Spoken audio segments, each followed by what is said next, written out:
पर आज आप पढ़ने वाले हैं विशेषण। तो विशेषण क्या होता है सबसे पहले ये जान लेते हैं। इसके पहले मैंने आपको बताया था संज्ञा और सर्वनाम। तो संज्ञा सर्वनाम क्या होते हैं, कहाँ से आए, तो मैंने आपको बताया था कि ये पद के भेद होते हैं। पद के भेद को मैंने दो पार्ट में डिवाइड कर दिया, एक तो विकारी, दूसरा अविकारी। तो विकारी के अंतर्गत संज्ञा, सर्वनाम, विशेषण और क्रिया आते हैं। तो उसमें से आप लोग संज्ञा पढ़ चुके हैं, सर्वनाम पढ़ चुके हैं और आज बारी है विशेषण की। तो विशेषण कैसा है, विकारी। ठीक है, विशेषण कैसा है, विकारी। ठीक है, और विशेषण शब्द जो है वो क्या कह रहा है, देखिए मैंने लिखा है यहाँ पर विशेषण। विशेषण तो विशेषण ये जो है, यदि हम ड़ा को हटा दे तो यहाँ पर केवल रह जाता है विशेष। और विशेष का अर्थ होता है कोई खास, मतलब कुछ खास है इसमें, विशेष है इसमें। तो विशेष का मतलब कोई विशेषता है ना, कुछ खास बात है, वही तो विशेष होगा।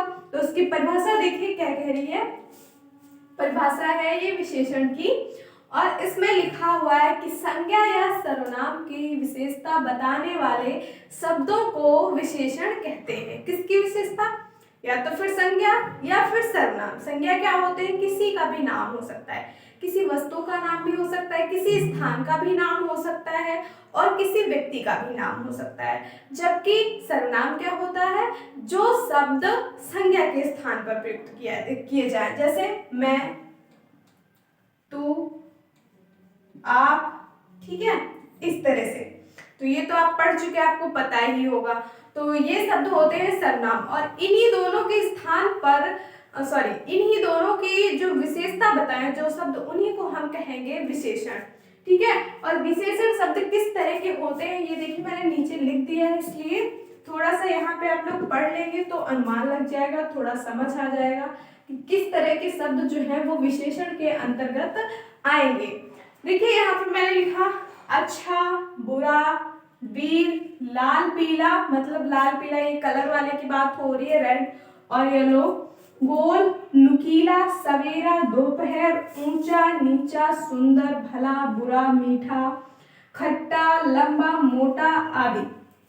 ठीक है, और भी शब्द हो सकते हैं, लेकिन किस तरह के शब्द हो सकते हैं, इसी तरह के जिस तरह के मैंने लिखे हुए हैं यहाँ पर। जैसे बुरा लिखा तो यहाँ पर मैं ये बोल सकती हूँ कि सुनील बुरा है, सुनील बुरा है। तो सुनील की विशेषता क्या है कि वो बुरा है, तो जो बुरा शब्द होगा ये विशेषण हो जाएगा। कविता सुंदर है, कविता सुंदर है, तो कविता की विशेषता क्या है कि वो सुंदर है, तो ये जो सुंदर शब्द होगा ना ये विशेषण हो जाएगा। यहाँ पर लिखिए उदाहरण या वाक्य प्रयोग। यहाँ पर लिखिए काला घोड़ा, क्या लिखना है, काला घोड़ा,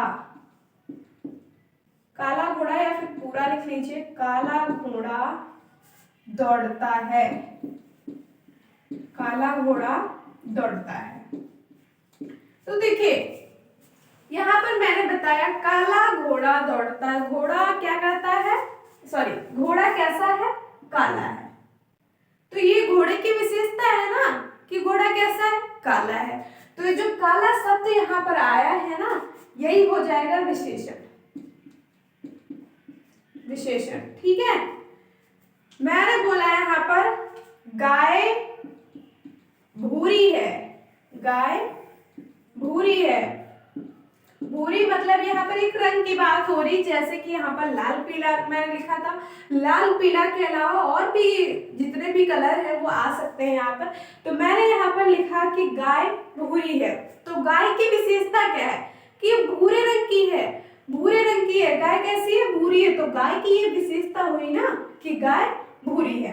तो ये जो भूरी शब्द यहाँ पर आया ये हो जाएगा विशेषण। अब देखिए ये बात जरूरी नहीं है कि ये जो संज्ञा और सर्वनाम होते हैं ये किसी शब्द के पहले या बाद में आए। ठीक है, तो ये पहले भी आ सकते हैं और बाद में आ सकते हैं। जैसे विशेषता बताने, विशेषण से पहले भी आ सकते हैं, विशेषण से बाद में आ सकता है। जैसे यहाँ पर क्या है कि संज्ञा देखिए यहाँ बाद में आया है, लेकिन यहाँ पर क्या है पहले ही आ गया। तो ये जरूरी नहीं है कि संज्ञा या सर्वनाम है वो पहले आए या बाद में, कैसे भी आ सकते हैं, ठीक है। तो गाय कैसी है, भूरी है। मैंने यहाँ पर लिख दिया सुमन, सुमन सुंदर है, सुमन सुंदर है, सुमन सुंदर है। तो सुमन कैसी है, सुमन सुंदर है। तो ये जो सुंदर है ना, ये किसकी विशेषता, ये सुमन की बात हो रही है ना भैया, कि सुमन जो है वो सुंदर है। सुमन कैसी है, सुंदर है। तो सुंदर उसकी विशेषता हुई ना।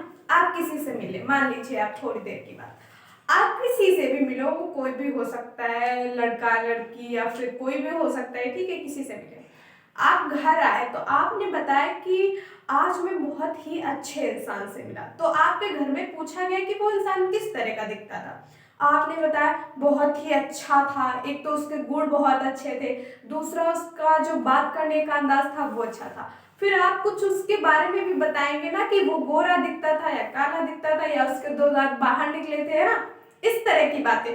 तो उस इंसान की विशेषताएं आप अपने घर में आके बता रहे हैं ना कि वो इंसान गोरा था या फिर काला था। तो वही बात यहाँ पर हो रही है कि सुमन सुंदर है। किसकी बात हो रही है, सुमन की, कि सुमन की ये विशेषता है कि वो सुंदर है। तो ये जो सुंदर शब्द है ये सुमन की विशेषता है, और यही सुंदर हो जाएगा विशेषण, ठीक है। मैंने यहाँ पर लिखा कि आम मीठा है, यहाँ पर लिखिए आम मीठा है, आम मीठा है। तो ये यहाँ पर आम की विशेषता हो रही है, ठीक है। तो ये आम की विशेषता क्या है, आम की विशेषता बताई जा रही कि आम जो है वो मीठा है। तो मीठा क्या हो जाएगा, विशेषण हो जाएगा, ठीक है। आम क्या हो जाएगा, विशेषण। तो इस तरह से शब्द वाक्य आएंगे और उनमें आपको पूछा जाएगा कि इनमें कौन सा विशेषण है, ठीक है। और अभी आप कुछ देर बाद ये थोड़ा सा देख लीजिए, उसके बाद आप पढ़ेंगे विशेषण के भेद। तो उनमें से जो भेद होते हैं उनसे भी क्वेश्चन पूछ लिए जाते हैं कि इनमें कौन सा विशेषण है, मतलब विशेषण के जो भेद है उनका नाम देकर पूछ सकता है। यहाँ पर एक चीज और देख लीजिए आप लोग, विशेषण के अलावा आप लोगों ने सुना होगा विशेष। तो ये जो विशेष होता है वो क्या होता है, क्योंकि विशेषण और विशेष बस थोड़ा सा ही अंतर है, सुनने में एक जैसे लगता है, थोड़ा सा अंतर है, और उसी में लोगों को बहुत कंफ्यूजन होता है। लेकिन कंफ्यूजन नहीं होगा आप इसके बाद पढ़ने के बाद, ठीक है। तो यहाँ पर मैं लिख देती हूँ थोड़ा, क्योंकि इधर स्पेस नहीं है, यहाँ पर मैं लिख देती हूँ विशेष,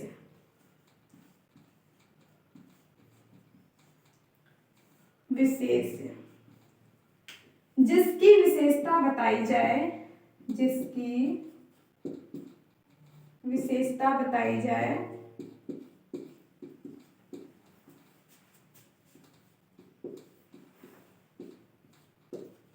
जिसकी विशेषता बताई जाए उसे विशेष कहते हैं,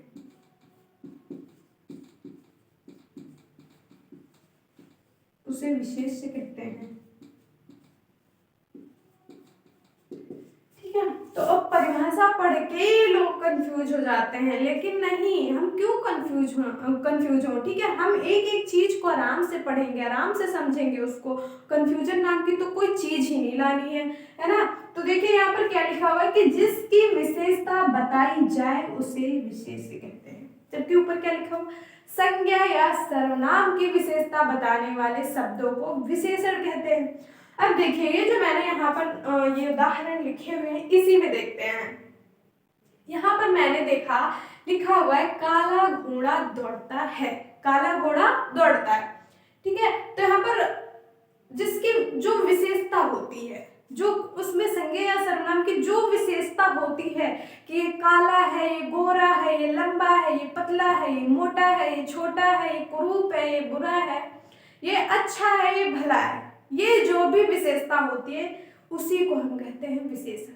लेकिन जिसकी ये विशेषताएं बताई जा रही है, जिसकी विशेषता है ये, उसी को हम कहेंगे विशेष। जैसे यहाँ पर लिखा है घोड़ा काला घोड़ा दौड़ता है, तो यहाँ पर विशेषता किसकी बताई गई, घोड़े की। घोड़ा जो है वो काला है, लेकिन विशेषता किसकी बताई जा रही है? घोड़े की ही तो बताई जा रही है ना कि घोड़ा काला है, तो काला तो विशेषता हुई, और जो विशेषता होती है उसी को तो हम विशेषण कहते हैं, लेकिन जिसकी विशेषता होती है उसको हम विशेष्य कहते हैं। तो यहाँ पर ये जो घोड़ा है ये हो जाएगा विशेष्य। क्या हो जाएगा? विशेष्य। ठीक है। इसी प्रकार यहाँ पर देखिए मैंने क्या बताया, गाय भूरी है, किसकी विशेषता बताई जा रही है? गाय की। जो विशेषता होगी वो विशेषण हो जाएगा। तो विशेषता क्या है? भूरी। गाय कैसे दिखती है? भूरी। तो भूरी विशेषता है, भूरी हो जाएगा विशेषण, ये लिखा है पहले से ही। और जो गाय है वो हो जाएगा विशेष्य। ठीक है। यहाँ पर लिखा हुआ कि सुमन सुंदर है, किसकी विशेषता है? सुमन की विशेषता बताई जा रही है, तो सुमन ही हो जाएगा यहाँ पर विशेष्य। कुछ भी नहीं है विशेष्य और विशेषण में, इसीलिए मैं कह रही थी कि कंफ्यूजन नाम की कोई चीज ही नहीं लानी है। यहाँ पर लिखा है कि आम मीठा है। आम कैसा है? मीठा है। तो विशेषता किसकी है? आम की है, तो आम हो जाएगा विशेष्य। ठीक है। यहाँ पर मैंने लिखा सुंदर लड़की। सुंदर लड़की, ये भी एक उदाहरण ही है। तो यहाँ पर किसकी विशेषता बताई जा रही है? लड़की की विशेषता बताई जा रही है कि लड़की सुंदर है, तो ये जो सुंदर है ये तो विशेषता है ना, तो विशेषता ही क्या हो जाता है? विशेषण। और जो ये लड़की है, लड़की की विशेषता बताई जा रही है, इसलिए ये हो जाएगा विशेष्य। ठीक है। तो इस तरह से विशेष्य और विशेषण में आप अंतर स्पष्ट कर सकते हैं। ठीक है। तो इसको मैं रफ कर देती हूँ, इसके आगे हम बात करते हैं विशेषण के भेद। ठीक है।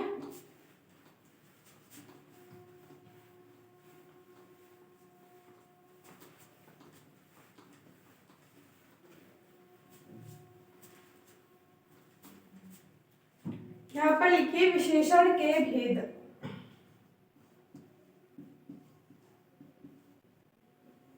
विशेषण के भेद। तो विशेषण के जो भेद होते हैं, विशेषण के जो प्रकार होते हैं, कितने होते हैं? चार भेद होते हैं इनके। ठीक है। कौन कौन से होते हैं?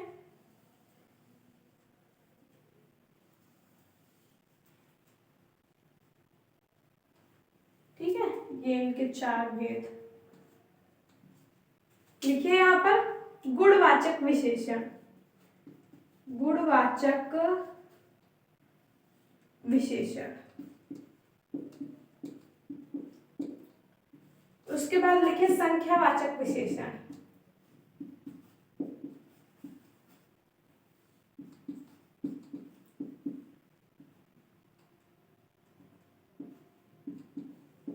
संख्यावाचक विशेषण। फिर लिखिए परिमाणवाचक। परिमाणवाचक विशेषण। और लास्ट में सार्वनामिक विशेषण। सार्वनामिक विशेषण। ये होते हैं चार विशेषण। ठीक है। ये हो गया आपके विशेषण के भेद। पहला गुणवाचक विशेषण, उसके बाद संख्यावाचक विशेषण, और नंबर 3 पे परिमाणवाचक विशेषण, और उसके बाद आता है सार्वनामिक विशेषण। ठीक है। तो अब हम पढ़ेंगे गुणवाचक विशेषण। ठीक है। तो सबसे पहले इसकी परिभाषा लिखिए।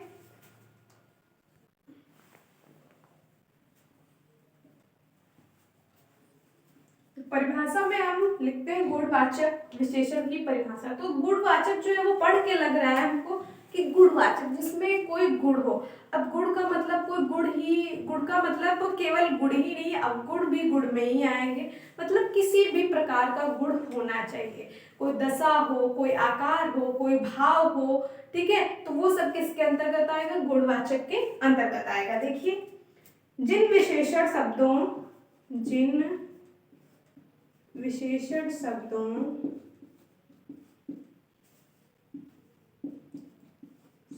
से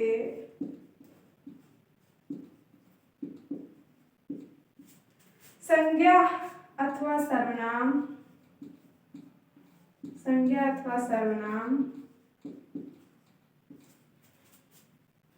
के गुण दोषों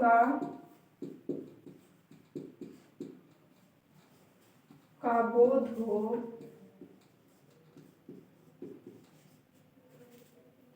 उसे गुणवाचक विशेषण कहते हैं। उसे गुणवाचक विशेषण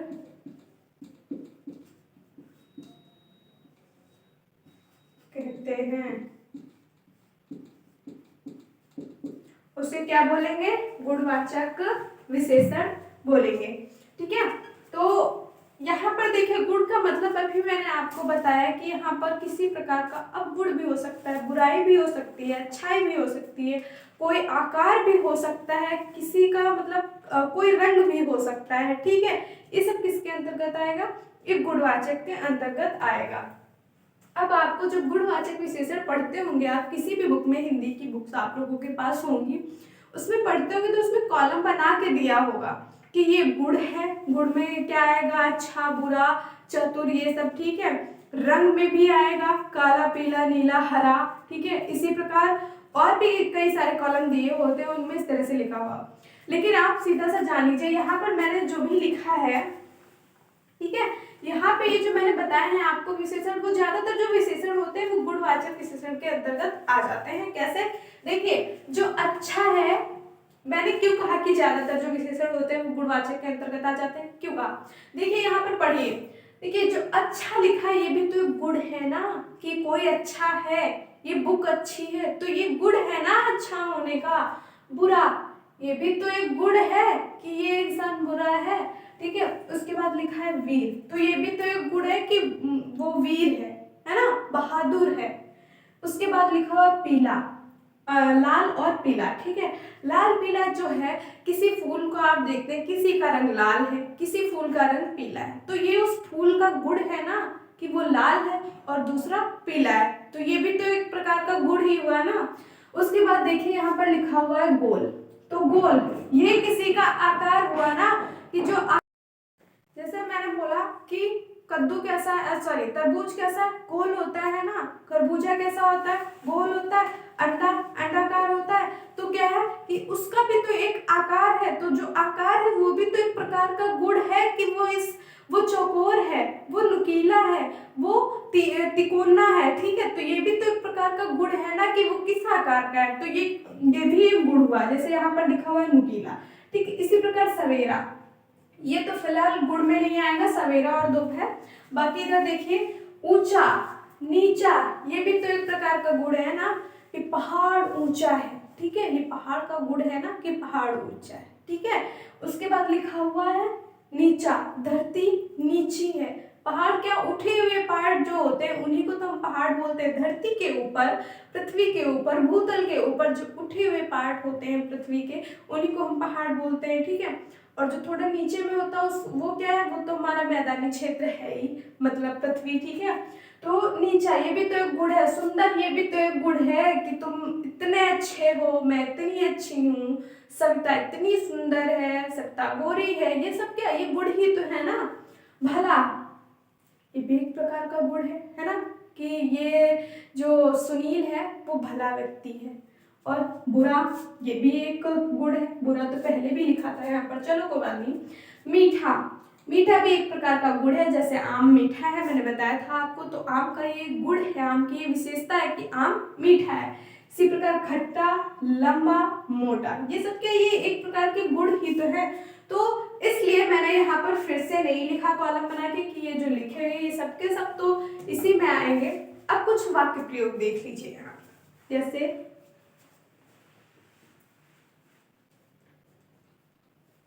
किस प्रकार से गुणवाचक विशेषण के अंतर्गत वाक्य पूछे जा सकते हैं।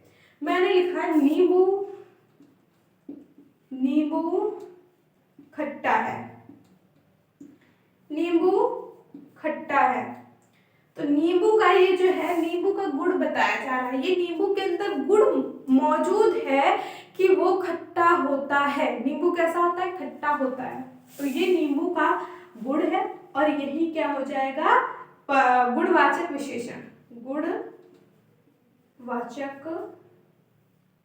विशेषण।